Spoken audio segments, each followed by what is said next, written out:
চিঙ্কু পিঙ্কু এসে বসে আছে এখানে। এই যে লুচি করেছি, দেখি খাই কি না।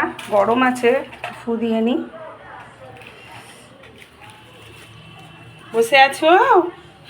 ও বসেছিল, আমি বললাম দাঁড়াও লুচি করছি, তুমি বসে থাকো। তো ও কিন্তু বসেই ছিল এখানে। জানি না লুচি নেবে কি না। দাঁড়াও ঠান্ডা করি। না ঠান্ডা হয়ে গেছে না, দেখতে পাচ্ছ একটু দেখো। লুচিও নেবে না। নাও নাও লুচি খাও।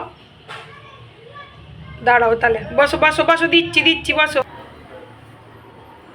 দেখো এই মশলা টশলা দেবো না, কিন্তু দেখো বাধ্য হয়ে আমি ওকে আমার একটু চিকেন আবার দিতে হলো। লুচি নিল না, কি করবো বলো।